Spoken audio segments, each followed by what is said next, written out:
ભૂરખિયા હનુમાન દાદાની જય. જય રઘુવંશ. વાસ્તુ સિરીજ 5મા ભાગમાં આપનું સ્વાગત છે. આપણે ચર્ચા ચાલે છે વોટર એલિમેન્ટની. તો વોટર એલિમેન્ટનો કલર મેં બતાવ્યો એમ બ્લુ છે. તમે સેટેલાઇટનું પિક્ચર જુઓ અને દૂરથી પણ કોઈ તમે પિક્ચર જુઓ તો તમને આછા બ્લુ રંગનું વોટર દેખાશે. તો વોટર એ બ્લુ અને બ્લેક કલર વોટર માટેના કલરમાં ગણી શકાય છે. હવે બ્લુ અને બ્લેક કલર, વોટર એટલે તમારું ઇમોશન, વોટર એટલે વહેવું, વોટર એટલે તમારો ગ્રોથ, વોટર એટલે તમારી ઇમ્યુનિટી, વોટર એટલે તમારી તક, વોટર એટલે તમારી ઓપોર્ચ્યુનિટી, વોટર એટલે તમારો પ્રોગ્રેસ, તમારો ગ્રોથ, બધું જ વોટરમાં સમાયેલું છે, વોટર ઝોનમાં સમાયેલું છે. તો આ વોટર આપણા શરીરમાં 70% પાણી છે અને આ વોટર ઝોન એટલે જે 5 એલિમેન્ટ છે, અગ્નિ, પૃથ્વી, વાયુ, જળ, આકાશ, એમાં વોટર એટલે જળ. તો એ વોટર એલિમેન્ટ 16 દિશાઓ પૈકી એટલે કે 16 ઝોન પૈકી વોટર એલિમેન્ટમાં જે ઝોન આવે છે તે આવે છે NNW, નોર્થ, NNE અને NE. તો આ જે 4 ઝોન આવ્યા તે વોટર ઝોન ગણાય છે. આ NNW છે, આ નોર્થ છે, આ NW છે, આ NNW છે, આ નોર્થ છે, આ NNE છે અને આ છે NE એટલે કે ઈશાન. ઈશાન પછી ઈશાન અને ઉત્તર વચ્ચેનો ખૂણો, ઉત્તર વચ્ચેની જગ્યા એટલે NNE, પછી આ ઉત્તર અને પછી ઉત્તર અને વાયવ્ય વચ્ચે નીચે જગ્યા આવે તે NNW. તો આ તમારો છે બિલ્ડિંગ પ્રમાણેનો વોટર ઝોન. આ અંદાજે 27 ફૂટ બાય 35 ફૂટનું એક પ્લોટ મકાન છે અને પૂર્વમુખી છે. પૂર્વમુખી એટલે એન્ટ્રી પૂર્વમુખી છે. ઘણાને એ ખબર નથી હોતી કે પૂર્વમુખીમાં કે ઉત્તરમુખીમાં કઈ રીતે જોવાય. તો તમે મકાનની બહાર નીકળો ત્યારે જે દિશા સામે આવે ને એ દિશાવાળું એ મકાન કહેવાય, ફ્લેટ કહેવાય, બંગલો કહેવાય. તો આમાં આપણે આ પૂર્વ ભાગ છે, પૂર્વ દિશા છે એટલે આમ પૂર્વમુખી રસ્તો છે ને પૂર્વમુખી મકાન છે. હવે એન્ટ્રી અહીંયા આપેલી છે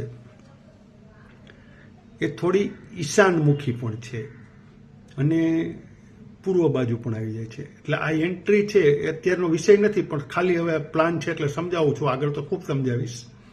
તો E1 અને E2 નામની એન્ટ્રી છે. હવે આ પ્લાન છે એ મેં નેટ ઉપરથી લીધેલો છે. હવે એ પ્લાનમાં આપણે જોઈશું વાસ્તુ સંબંધિત વિગતો. તો આ કારણ કે લોકોના મનમાં એવું ઠસેલું છે અને જેની પાસે નોલેજ નથી એના મનમાં પણ એવું ઠસેલું છે કે ઈશાનની એન્ટ્રી સારી. તો ઈશાન માટેની એન્ટ્રી સારી નથી એ આ તકે જણાવી દઉં છું. હજી તો એમાં બધું જ સમજાવવાનું છે, પણ આ તો વાત નીકળી છે એટલે તમને જણાવતો જાઉં છું. તો આજે હવે આપણે ચર્ચા કરીશું ને આ 4 ઝોન વિશેની ચર્ચા કરીશું. અને શંકા ને એવી બધી વાતો આવે છે કે આપણે વાત કરીએ છીએ તો આ NNE ભાગ છે, આ NNE ભાગ છે એટલે આ નોર્થ ઇસ્ટ એટલે કે આ NE ભાગ છે નોર્થ ઇસ્ટ એટલે કે આ ઈશાન. આ ઈશાન છે એ ક્યાંથી શરૂ થયો? તમારા બ્રહ્મસ્થાનમાંથી આ શરૂ થયો અને અહીંયા આવતા જગ્યા ફૂલ થઈ ગઈ તમારા પ્લોટ પ્રમાણે, મકાનની તમારી બાઉન્ડ્રી આવી છે. અહીંયા એવું નથી કે બાઉન્ડ્રી જ આવે, અહીં હજી બીજો રૂમ હોય તો પણ આગળ ઈશાન જાય એ ભાગના ખૂણામાં, બરાબર છે, પણ તો એનું અહીં સેન્ટર બદલાણું હોય પણ છતાં જાય ત્યાં. તો એમ આજે ઈશાનવાળો ભાગ આવ્યો, ઈશાનવાળો ભાગ, તો એની એટ્રીબ્યુટની ચર્ચા તો ઘણી કરવાની છે, પણ આ તકે માનસમાં જે પ્રશ્નો છે ને એ સ્ટ્રાઇક થાય ને પછી જો જવાબ ન મળે ને તો આગલા ઘણા બધા એપિસોડો પછી એનો જવાબ મળે, એટલે કાપી દઉં છું. બધાના મનમાં ઘૂમરાતો પ્રશ્ન કે ઈશાન ખૂણામાં મંદિર ગુડ છે. હવે તમે એમ કહેશો કે ઈશાન ખૂણામાં એટલે એવું જ નથી કે આ ઈશાન ખૂણો છે એટલે અહીંયા જ મંદિર મૂકી દેવું. માનો કે આ તમારો એક રૂમ છે, અહીંયા એક રૂમ બની ગયો છે તમારો બીજો કોઈ, અને તમારો એક રૂમ અહીંયા પણ બને છે, તો આ પણ ઈશાન જ છે, તો અહીંયા પણ તમે મંદિર મૂકી શકો. આ ત્રિકોણાકાર ભાગ આવ્યો એમાં તમે ગમે ત્યાં મંદિર મૂકી શકો છો આ ભાગમાં, બરાબર. હવે તમારો અહીંયા એક રૂમ બની ગયો છે, આ તમે કોઈ તમારો માનો કે ઓફિસ રૂમ બનાવી દીધો છે અહીંયા, અને પછી તમારે અહીંયા મંદિર બનાવવું છે. આ ઓફિસ રૂમ બની ગયો છે આટલા ફૂટમાં, નાનકડો એવો, કે સ્ટુડન્ટ માટે તમે બનાવી નાખ્યો છે, એક દાખલા તરીકેની વાત છે. તો અહીંયા પણ મંદિર મૂકી શકાય છે આ ભાગમાં મૂકવું પડે. પછી તમે ખૂણામાં બહાર કાઢો તો આ મંદિર એનેનીમાં પણ ચાલે છે, એટલે મંદિર મૂકી શકો છો તમે. આ ભાગમાં પણ મંદિર મૂકી શકો છો. આ એનેની ભાગ છે એ આ પણ આખો મંદિર માટે ચાલે જ છે, બરાબર. આ તમને જાણકારી આપી. હવે આવતીકાલે આપણે વોટર એલિમેન્ટમાં આ જે 4 ઝોન જોયા, એ 4 ઝોનનું શું મહત્વ છે, એ શેના માટે ઉપયોગી છે, એ શું તમને આપે છે, અને તમે એમાં વાસ્તુદોષ ઉત્પન્ન કરો તો શું ગુમાવો છો, અને વાસ્તુ પરફેક્ટ કરો તો શું મેળવો છો, તેની ચર્ચા આપણે કરીશું. તો જોતા રહો અમારો કાર્યક્રમ, અને જરૂર જણાય સંપર્ક કરો 9727045004 પર.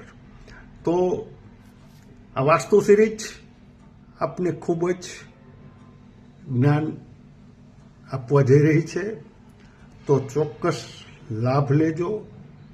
અને કોઈ યંત્રોને રમકડાઓ આવીને મૂકવાનું કહે અને બહુ બતાવે બધું, તો 100% વિચાર કરજો, એકવાર અમારો સંપર્ક કરજો, અને અમને જરૂર જણાય વાસ્તુ વિઝિટ કરાવશો, જે ચાર્જેબલ છે. અને જે યંત્રો અને રમકડાઓ વેચતા હોય છે તેઓ લોકો ઘણું બધું પોતાના સ્વાર્થ માટે પણ કરી શકે. હું બધા માટે નબળું નથી કહેતો, પણ અમારો તો ધ્યેય છે કે કશું વેચવું જ નહીં. એટલે તમારામાંથી 1% મારે ઇનડાયરેક્ટલી આર્થિક બેનિફિટ લેવો નથી. માત્ર અમારી ફીસ. એક શહેરમાં એક દુકાનના વાસ્તુમાં ઘણા બધા પિરામિડો મુકાવીને, સારો એવો ખર્ચ કરાવીને, રમકડાઓ મુકાવીને સારે એવી રકમ વાસ્તુ ચાર્જીસ પ્રમાણે લેવામાં આવી હતી.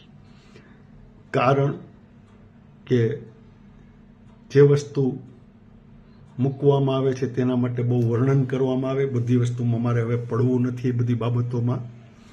પરંતુ અમારું કામ છે સીધું ને સટ, સત્યથી નજીક, સત્ય અને સત્યથી નજીક.